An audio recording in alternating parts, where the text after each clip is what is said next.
কার সাথে আমার বিয়ে হবে তাকে একদম নির্ধারণ করা, নাকি এটা কর্মফল? নামাজে অতিরিক্ত হাই আসলে করণীয় কি? নামাজরত অবস্থায় শিশু জানামাজে প্রসাব করে দিলে করণীয় কি? নামাজ ছেড়ে দিব নাকি চালিয়ে যাব? মেয়েরা বোরকা না পরে বোরকার বদলে বড় জামা হিজাব পরে কি বাইরে যাওয়া যাবে? নামাজের মধ্যে যদি একাধিকবার ভুল হয় তাহলে করণীয় কি? আজানের সময় মেয়েদের মাথায় কাপড় দেওয়া এবং কাপড় থাকা বাধ্যতামূলক কিনা? চেহারা ঘন দাড়ি থাকলে অজুর পানি কতটুকু পৌঁছাতে হবে?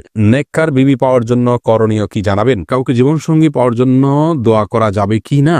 সন্তান জন্ম নিলে কি তার কানে আজান দিতে হবে? কোনো কারণে না দিলে কি করতে হবে? আর বিলম্ব না করে আপনাদের ইতিমধ্যে যে প্রশ্নগুলো আমাদের কাছে এসেছে সেগুলোর উত্তর দেওয়া পালায় আমরা চলে যাই এবং শুরু করি আপনাদের প্রশ্নগুলোর উত্তর দেওয়ার ক্ষেত্রে।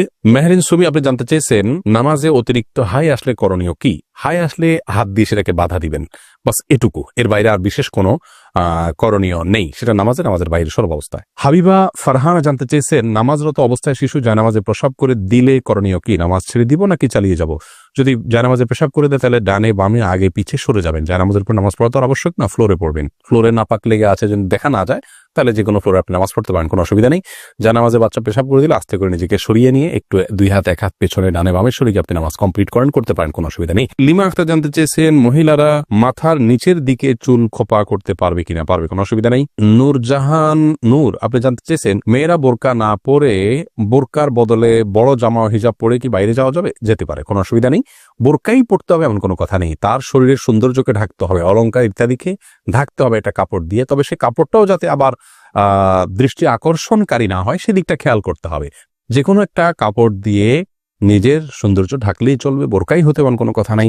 জামা যদি হয় তাহলে সেই জামাটা যেন খুব বেশি চাকচিক্যপূর্ণ না হয় সেদিকটা খেয়াল রাখতে হবে এবং যথাসম্ভব পুরো শরীর যাতে ঢাকে সেরকম পোশাক করতে হবে। নামাজের মধ্যে যদি একাধিকবার ভুল হয় তাহলে করণীয় কি? ভাই সাইম, দেখতে হবে যে আপনার নামাজে ভুলটা কি ধরনের হয়েছে। যদি ফরজ ছুটে যায় তাহলে একবারও যদি ছুটে যায় তাহলে নামাজ ওইটা আবার পড়তে হবে আপনাকে। আর যদি ওয়াজিব ছুটে যায় তাহলে একবারের বেশি দুইবার তিনবারও যদি ওয়াজিব ছুটে, তিনটা ওয়াজিব যদি ছুটে যায় শেষে একটা সিজদা দিলে হয়ে যাবে। আর যদি সুন্নাত বা নফল ছুটে তাহলে একাধিক ছুটলেও নামাজ হয়ে যাবে, যদিও তার মান কমে যাবে। ধ্রুব তারা এআইডি থেকে আপনি জানতে চেয়েছেন আজানের সময় মেয়েদের মাথায় কাপড় দেওয়া এবং কাপড় থাকা বাধ্যতামূলক কিনা? এ বিষয়ে আমাদের একটা ভিডিও আছে, আপনি দেখে নিতে পারবেন। আজানের সময় মেয়েদের কাপড় দেওয়া মাথায় এটা আবশ্যক কিনা? উত্তর হলো না। আজানের সাথে মাথায় কাপড় দেওয়ার কোনো সম্পর্ক নেই। বাসা বাড়িতে যে সমস্ত মা বোনরা আছেন কিংবা পথে ঘাটে আছেন, মসজিদের সামনে দিয়ে যাচ্ছেন, আজান আওয়াজ শুনছে, ওইটা মাথায় কাপড় টেনে দিতে হবে এমন কোনো বাধ্যবাধকতা নেই। তবে যদি তিনি বাইরে অন্য পুরুষে থাকেন তাহলে সর্বাবস্থায় তাকে মাথায় কাপড় টেনে নেওয়া উচিত, আজান দেওয়া অবস্থায়ও আজান না দিলেও। আর যদি বাসা বাড়িতে থাকেন তাহলে শুধু আজান দেওয়ার কারণে তার মাথায় কাপড় টেনে দেওয়ার বিশেষ কোনো গুরুত্ব ইসলাম শরিয়ার দৃষ্টিকোণ থেকে নাই। আমাদের অনেক মা বোনরা এটাকে অনেক বেশি গুরুত্বপূর্ণ মনে করেন। এরপরে কানিজ সঞ্জিদা জানতে চেয়েছেন প্রেগনেন্সির টাইমে জিনের আসর থেকে নিজ বাচ্চাকে কিভাবে রক্ষা করা যায়? অনেক সমস্যা ফেস করছি বোন সঞ্জিদা। প্রথম কথা হলো এই সময়গুলো খুব স্পর্শকাতর, জিনের উপদ্রব অনেক সময় বেশি হয়ে থাকে। আপনাকে আমরা পরামর্শ দিব আপনার বাসা থেকে হারামের কোনো লেশ থাকলে সেগুলোকে আপনি বের করে ফেলুন। ধরুন টেলিভিশনে আপনি হারাম কোনো জিনিস দেখেন বা আপনার পরিবারে কেউ দেখেন, টোটালি বন্ধ করে ফেলুন। বাসায় ছবিযুক্ত কোনো কাগজ ঠোঙ্গা বা কোনো ছবি ঝুলানো টুলানো যে কোনোভাবে প্রদর্শিত থাকলে সেগুলোকে ড্রয়ার ইত্যাদিতে ভরে ফেলুন বা বাইরে ফেলে দিন। তৃতীয়ত, আপনার ঘরে ঢোকার সময় প্রত্যেকটা সদস্য যতজন বাসায় আসবে বাধ্য করুন সালাম দিয়ে বিসমিল্লাহ পড়ে বাসায় ঢুকতে এবং বের হওয়ার সময় বিসমিল্লাহ পড়ে বের হতে। প্রত্যেকটা জিনিস খাওয়ার সময় বিসমিল্লাহ পড়ে খাবেন, শোয়ার সময় অজু করে এবং ঘুমের দোয়া পড়ে শোবেন, সকাল সন্ধ্যা দোয়া পড়বেন। এর পাশাপাশি আপনি সূরা বাকারা এটা উচ্চ ভলিউমে বা যতটুকু আপনার শুনতে সুবিধা হয় ততটুকু ভলিউমে মোবাইলে বা কোনো কিছু বাজিয়ে আপনি রেখে দিবেন বা উচ্চস্বরে নিজে তেলাওয়াত করতে পারলে আরো ভালো। আর রুকিয়া অ্যাপ আছে, অনেক রুকিয়ার অ্যাপ আছে যেগুলোতে শুধু কোরআন হাদিসের দোয়া এবং আয়াত আছে শুধুমাত্র, সেগুলোকে চালিয়ে রাখতে পারেন বাসা বাড়িতে। ইনশাআল্লাহ বিদিনিল্লাহ উপদ্রব অনেকখানি কমে যাবে। তাওহিদ আয়েশা আপনি জানতে চেয়েছেন বেনামাজি ব্যক্তির হাতের রান্না খাওয়া কি অনুচিত? বেনামাজি ব্যক্তির হাতে রান্না খাওয়া যাবে, কোনো অসুবিধা নেই। আপনি কি খাচ্ছেন এটা হলো মূল বিষয়। নামাজি ব্যক্তি হারাম জিনিস খাইলে সেটা হবে হারাম, আর যদি বেনামাজি আপনাকে হালাল জিনিস খেতে পারেন, অসুবিধা নেই। হাফিজ মাহমুদ আপনি হাফিজ আল মাহমুদ জানতেছেন চেহারায় ঘন দাড়ি থাকলে অজুর পানি কতটুকু পৌঁছাতে হবে? চেহারা যদি ঘন পানি থাকে, এই দাড়ি থাকে, তাহলে আপনার দাড়ির গোড়া পর্যন্ত পানি পৌঁছানো যদি অসম্ভব হয়, কঠিন পর্যায়ের হয়, তাহলে সেক্ষেত্রে দাড়ির প্রকাশ্য অংশে শুধুমাত্র পানি পৌঁছাইতে হবে, যতটুকু ভেতর পর্যন্ত যায় ততটুকু পৌঁছাইতে হবে, গোড়া পর্যন্ত পৌঁছানো বাধ্যতামূলক নয়। আতিকুর রহমান আপনি জানতে চাইছেন কবর জিয়ারত করার সময় আমরা সূরা পড়ি, আসলে কবর জিয়ারত করার সময় আমরা কি পড়বো, দোয়া কিভাবে করব, কবর জিয়ারতের নিয়ম জাস্ট এটি লিখে দিলে আমাদের পেজে একটা ভিডিও পাবেন বা আমাদের ইউটিউব চ্যানেলে আসুন্নাহ ফাউন্ডেশন লিখে দিলে যে চ্যানেল আসবে সেখানে একটা ভিডিও পাবেন। আপনি কবর জিয়ারত করার সম্পর্কে বিস্তারিত সেখানে জানতে পারবেন। কবর জিয়ারতের জন্য কোনো দোয়া পড়ার কোনো সূরা পড়ার কোনো আবশ্যকতা নেই। মূলত সালাম এবং শান্তির দোয়া করবেন মৃত ব্যক্তির জন্য। সালামুন আলাইকুম দারা কওম মুমিনিন ওয়া ইন্না ইনশাআল্লাহ গুনা। এখন বিভিন্ন রকমের সালামের ভাষ্য ফরমেট হাদিসে আসছে, সেগুলো যে কোনো একটা পড়লে হবে। এমডি আব্দুর রাজ্জাক জানতে চেয়েছেন নেককার বিবি পাওয়ার জন্য করণীয় কি জানাবেন। নেককার বিবি বা স্ত্রী পাওয়ার জন্য আগে নিজে নেককার হতে হবে। সূরা ফুরকানের ৭৪ নম্বর আয়াতের যে দোয়া আছে সেটা পাঠ করতে হবে বেশি বেশি করে। সেই সাথে নেক সঙ্গীদের সাথে আপনার ওঠা বসা করতে হবে, নেক পরিবেশের সাথে থাকতে হবে। ভালো সোসাইটির সাথে থাকলে ভালো সোসাইটির সন্ধান পাবেন এবং ভালো দিন প্র্যাকটিস করেন এরকম মেয়েদের খোঁজখবর নিয়ে বের করতে হবে। আল্লাহর কাছে দোয়াও অব্যাহত রাখতে হবে। সিয়াম পাটোয়ারি জানতে চেয়েছেন কাউকে জীবনসঙ্গী পাওয়ার জন্য দোয়া করা যাবে কি না। নির্দিষ্ট কাউকে জীবনসঙ্গী হিসাবে পাওয়ার জন্য দোয়া করা যাবে কিনা এ বিষয়ে আমাদের একটি বক্তব্য রয়েছে, এই পেজে পাবেন, আমাদের ইউটিউব চ্যানেলে পাবেন, সেখান থেকে আপনি জানতে পারেন। আর এর বাইরে আপনার কোনো ব্যক্তিকে জীবনসঙ্গী হিসাবে পাওয়ার জন্য নির্দিষ্ট করে দোয়া করার বিষয়ে সংক্ষেপে শুধু এটুকু বলবো যে এটা করা উচিত না, বরং এবার বলা উচিত আল্লাহ অমুকের সাথে সম্পর্ক হলে সেটা যদি আমার জন্য কল্যাণের হয় সার্বিকভাবে, তাহলে আপনি আমার জন্য সেটাকে সহজ করে দিন।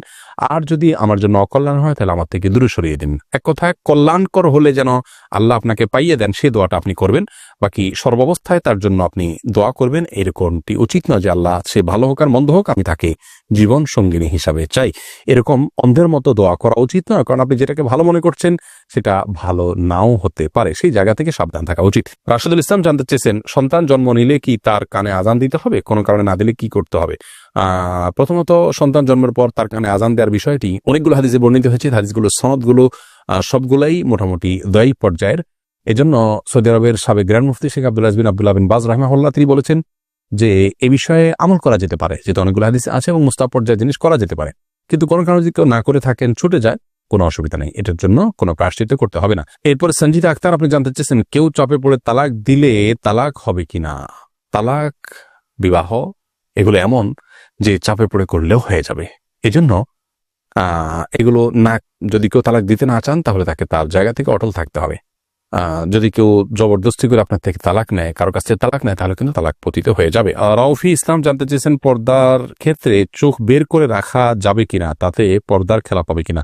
চোখ বের করে রাখতে পারবেন, চোখ বের করতে রাখতে পারবেন, কোনো অসুবিধা নেই, কারণ এটা আপনার চলার জন্য জরুরি। কিন্তু চোখেরও সৌন্দর্য যাতে অন্য কেউ দেখতে না পারে সেজন্য সানগ্লাস বা অন্য কিছু ব্যবহার করা উচিত। অন্তত এটা হলো নিজের আত্মসম্মানের ব্যাপার, যে আমার শরীরের কোনো অংশ দেখে কেউ বাজে চিন্তা করবে আমাকে নিয়ে, কেউ মনে মনে জেনা করবে, সেই সুযোগ না দেওয়া হলো একজন আত্মসম্মান বোধ সম্পন্ন একজন ইমানদার মানুষের কাজ। সেই জায়গা থেকে এই চেষ্টাটা থাকা ভালো। টিপ পরার শরঈ বিধান কি, সালিম ইবনু সাখওয়াত আপনি জানতে চেয়েছেন। ভাই সালিম ইবনু সাখওয়াত, টিপ পরা একজন ইমানদার নারীর জন্য নানা কারণে শোভনীয় নয়। প্রথমত হিন্দুরা বিশেষ করে লাল টিপটা পরা উচিত নয়, আরো বেশি যে হিন্দুরা সিঁদুর পরে থাকেন এটা তাদের ধর্মীয় আদর্শের জায়গা থেকে হয়, সেই তার সাথে সাদৃশ্যপূর্ণ হয়ে যায়। সেই জায়গা থেকে ইমানদারকে অমুসলিমের সাথে সাদৃশ্যপূর্ণ সংস্কৃতিও গ্রহণ করতে ইসলাম নিষেধ করেছে। মান তাশাব্বাহা বিকওমিন ফাহুয়া মিনহুম, আবু দাউদের হাদিসে আসছে নবী সাল্লাল্লাহু আলাইহি ওয়াসাল্লাম বলেছেন যে ব্যক্তি কোনো জাতির সাথে সাদৃশ্য গ্রহণ করবে সে তাদের অন্তর্ভুক্ত হবে। এছাড়া যদি সাধারণ কোনো টিপ জাস্ট সৌন্দর্যের জন্য করেন, নারীরা স্বামীকে দেখানোর জন্য এবং ঘরের ভিতরে তা করতে পারেন, কিন্তু ফাসেকদের নিদর্শন, অমুসলিমদের আপনার সাথে সাদৃশ্যপূর্ণ সেই জায়গা থেকে এটি পরিহার করা উচিত। আর টিপ পরে বাহিরে যাওয়া বেপর্দাহীন বা পর্দাহীন ভাবে সেটা তো কোনো অবস্থাতে যায় না, সম্পূর্ণ হারাম।